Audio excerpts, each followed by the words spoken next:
Ianareo vahoaka malagasy izay manaraka amin'ny hainao manjery izao lanonana fifamindram-pahefana izao. Sotran'Andriamanitra lehibe isika mianakavy tamin'ny nanomezana antsika tombon'andro fahavelomana ka nahatra tsarantsika ity andro lehibe ity. Noho izany dia atolotsika azy ny dera sy ny laza ary ny voninahitra. Manana filohan'ny repoblika nametrahany vahoaka fitokisana isika. Tsy izy izany fandriamatoa Hery Rajaonarimampianina, filoham-pirenena, filohan'ny malagasy rehetra tsy ankanavaka. Fametraham-pitokisana lehibe no nomeny anay ka nanendreny ahy ho Prime Ministre voalohany amin'ity repoblika fahaefatra ity. Ampaneritretena no andraisako izany adidy masina lehibe izany. Misaotra anareo solombavam-bahoaka ihany koa ny tenako tamin'ny fanoloranareo ny anarako mba ho isan'ireo olona isafidian'ny filoham-pirenena ho Prime Ministre lehibe ny gouvernemanta. Todika any amin'ny vahoaka malagasy aho. Misaotra anareo vahoaka malagasy ny tenako tamin'ny fahendrena izay nasehonareo, tamin'ny fanatanterahana ny fifidianana filoham-pirenena sy ny solombavam-bahoaka atao anatin'ny filaminana. Zava-dehibe tokoa izany. Dia raina ianareo malagasy rehetra, repoblika vaovao no iainantsika. Filoham-pirenena vaovao, Prime Ministre vaovao, solombavam-bahoaka vaovao sy ireo andro mpanjakana vaovao hafa hoavy. Koa miantso anareo aho, ry vahoaka malagasy, tsy vakivolo, mba hibanjina ny hoavy, mba hananganantsika ilay Madagasikara vaovao, mandroso, matanjaka, holovainy taranantsika, satria izay no lova tsara indrindra tokony ho tsindrovina eo amin'ny fanatanterahana ny adidy masina toy izao. Antso avy ihany koa no ataoko amin'ireo tompon'andraikitra isan'ambaratongany ny miankina na tsy miankina amin'ny fanjakana, mba samy hiara hiatrika ankitsi-po sy ao anatin'ny fitiavan'ny tandrazana miasa fanarenany maika izay miandry antsika manomboka izao. Ambeteninao Andriamatoa filohan'ny pirenena Hery Rajaonarimampianina ny hoe fampihavana ny pirenena, fanjakana tandalana, matanjaka sy maripotra no fototry ny fampandrosoana any Madagasikara. Ambeteninao koa matetika ny hoe fandriam-pahalemana, fitsinjaram-pahefana tena izy ary voalazanao izany tao amin'ny politika ankapobeny ny fitantanana ny firenena. Voninao ny hanatanteraka izany. Voninao.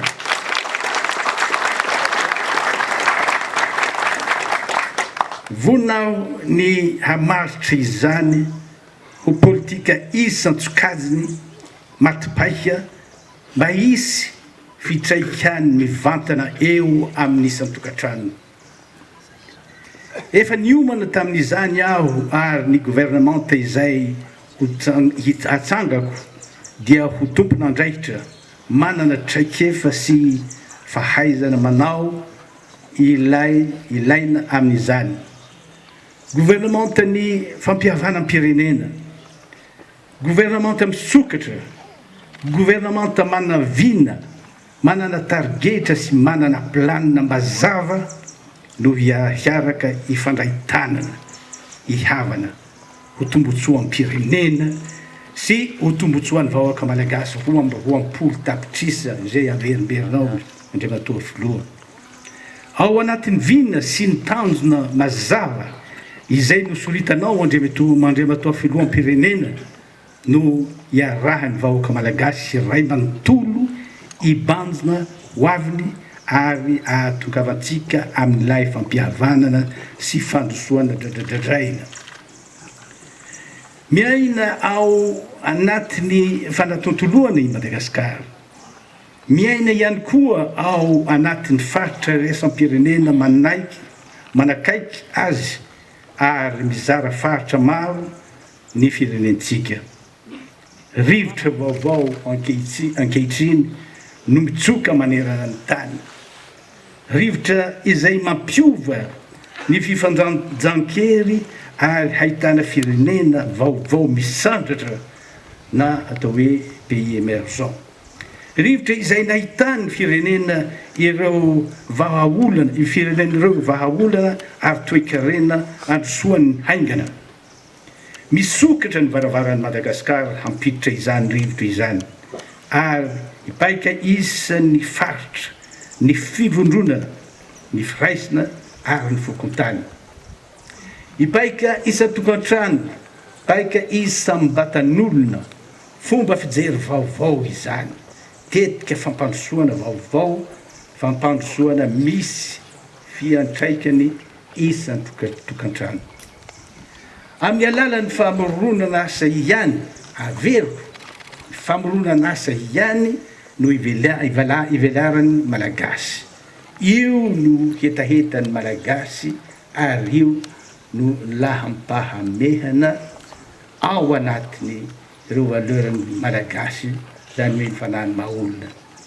Ny asa no fotom-pivelomana ary ny famoronana asa no ahafahan'ny malagasy manana ny asina maha-olombanina azy.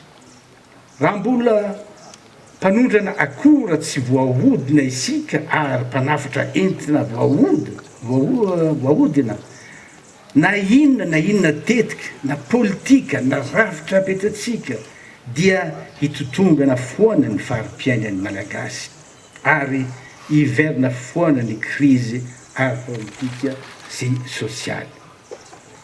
Ambarako eto fa izay ny politika sy ny safidy ara-toe-karena hitariako ny gouvernementako dia ny ahatonga ny Madagasikara ho firenena vaovao hanana ny anjara toerany eo amin'ny sehatra iraisam-pirenena na ara-barotra, na ara-toe-karena, na ara-kolotsaina, na ara-pifandraisana mba hananantsika ny fiandrenam-pirenena tena izy.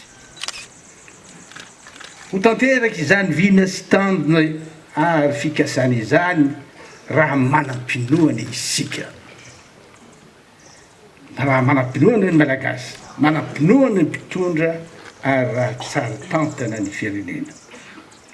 Etsy andaniny araky ny efa nambaran'Andriamatoa filoha dia mila mametraka fotodrafitrasa vaovao ny firenentsika ao amin'ny tontolo mirindra ny maitso. Dingana ahatongavana amin'izany ny fanatsarana ny fotodrafitrasa efa misy ary ny fametrahana ireo fotodrafitrasa vaventy hafa vaovao izay ajoro manaraka ny fenitra iraisam-pirenena toy ny tanàna vaovao, zone économique spéciale zany, mifandray amin'ny alalan'ny autoroute sy ny lalam-pirenena, mifandray koa amin'ny alalan'ny seran'ensemble sy ny serana mpiara-manidina manaraka ny fenitra iraisam-pirenena, sisa. Fototra iangan'izany, ny fampandrosoana izany ihany koa ny fametrahana fotodrafitrasa fototra toy ny toro-drano ho an'ny fambolena sy ny famokarana, ny lalana, ny famatsiana herinaratra avy amin'ny angovo azo avaozina izay malalaka sy azo tanterahana tsara eto Madagasikara.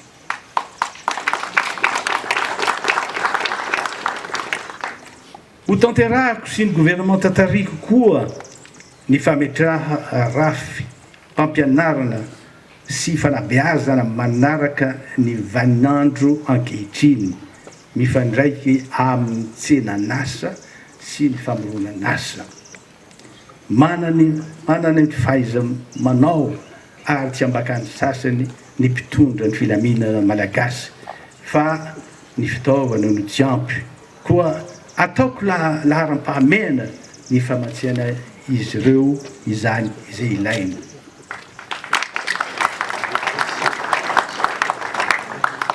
Vaindoandra raha ary maika ny fitsinjovana ny fahasalamana sy ny sosialim-bahoaka. Amaha dokotera dia ataoko raha manokana io tompoko.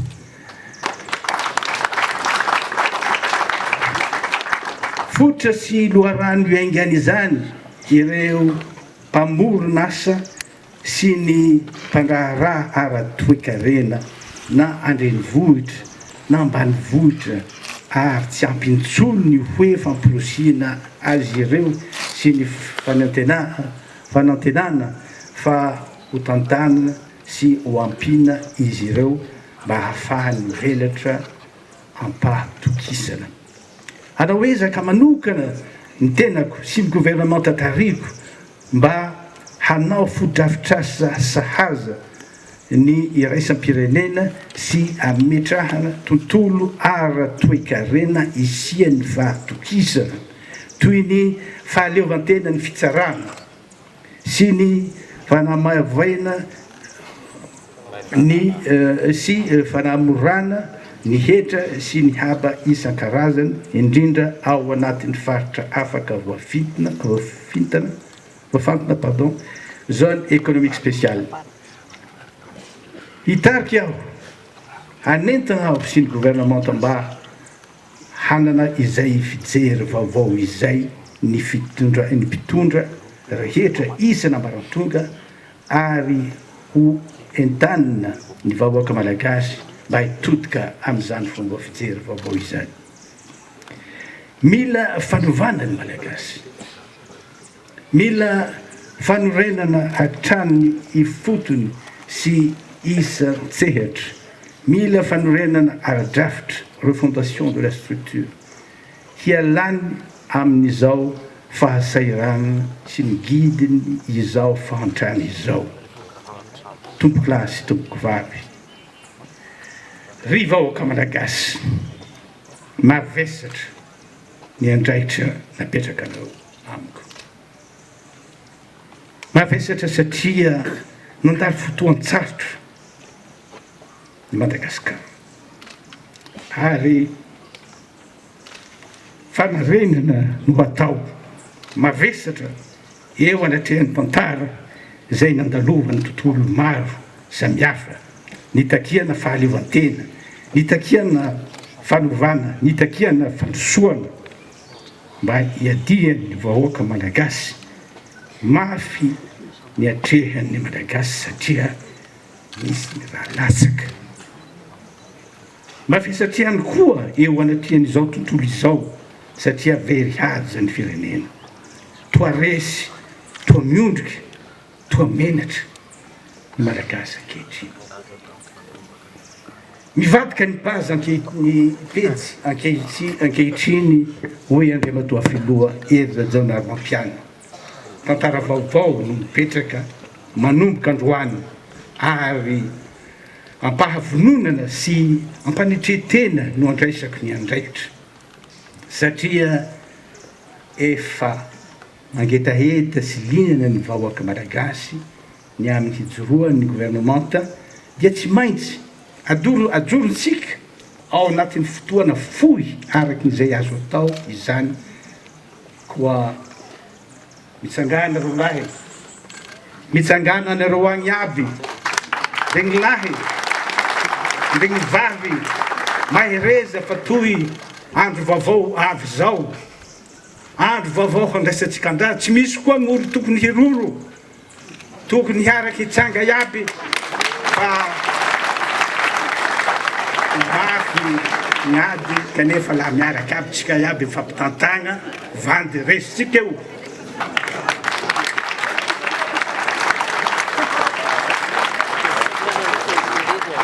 Sao ka tompoko lahy makasitraka tompoko vavy an'Andriamanitra irery ihany vomirahitra.